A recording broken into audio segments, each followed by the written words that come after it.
What's up, guys? For today's video, I'm going to go over QQQ trade review. Before I get into this breakdown, if you are not using WeBull, I would highly suggest it. They are also doing, a giveaway of 5 more stocks until the end of March. And that just helps, smaller accounts build up capital. I know when I was a smaller account, this is something I really pushed because it gave me more capital to play with and really learn my system better. So I'll leave a link in the description if you want to join that. Feel free to, but it just provides more capital, which is awesome. Minimum about $15, maximum of, I don't even know, like 9,600, but the likelihood of that happening, not very high. So I actually ended up strangling some calls and puts today. I'll go over why in a minute. But these puts ran 150%, calls ran 150%. From my original entry, which wasn't a great entry, but from the very bottom they ran over 1,000% from 0.08 all the way up to 1.95 at close. So first thing I did, I used this 15-minute orb method here on QQQ, and all I did was the high and low of this first 9:30 to 9:45 candle. The high was at 362.51, low 359.26. These I just set in place as call and put triggers for the day of the trade. I also had some predetermined levels. The big level I was watching to try and push through was 364.5. That's just calculated here off of this hourly chart. As we see, big resistance over here, turn support, turn resistance again, support resistance before we fell down. So that was a big level I was really watching. Now, when it comes to the actual execution, this is a 5-minute chart here.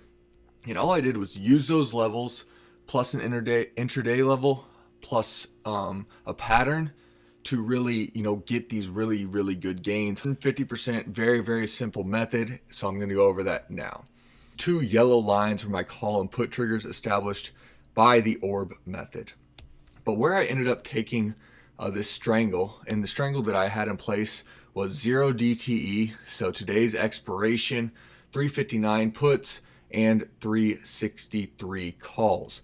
I ended up entering the puts at 11:03, which was right after this candle, in here, and calls at 11:05, so the close of this candle. And the reason I strangle this is because we're in this bullish pennant pattern, but there's very bearish flow coming in, so I was just going to hedge just in case, because preferably I would wait for this candle here on the close below our trend line and below this 360.5 level that I established, just because it's where everything's been bouncing off here intraday. We hadn't had a close below it, so I knew if we close below the trend line and that 360.5 level, a big move to the downside is possible.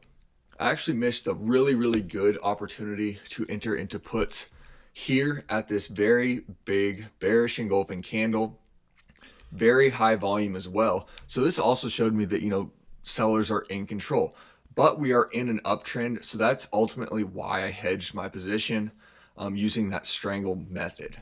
Once we get a close below our level and below this 360.5 intraday support, that put trigger 359.26, the low of the orb, becomes my first target.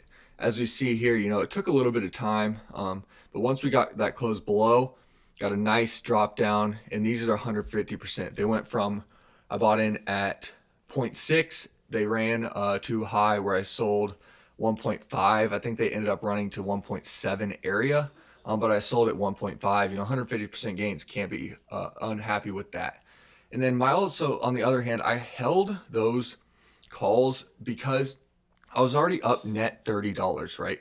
So those calls, if they expire, they expire. I still have profit, but there is always the potential of a big move, which we did see here. Another very good entry would be right here. Once we get back over this 359.26 put trigger, which is just support formed by our orb method, we get the close over, multiple retests, nice hammer candle off 359.26, and a continuous push throughout the day. Whatever you entered in here, maybe you entered into 360 calls. Those went over 1,000%. So did those 363s that I had entered in. I ended up selling them for break even just because, that's $90 instead of just up 30. And I didn't really want to risk all that much. Just set it at break even. Cool.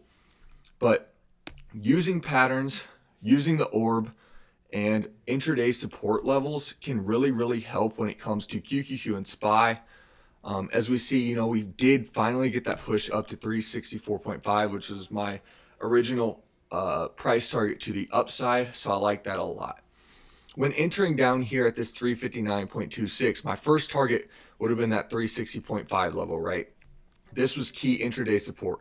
Second level that was really, really high on my watch was that original call trigger of the orb at 362.5, and then the previous high of the day at 363.20, which was the 5-minute candle about 10 minutes after our orb.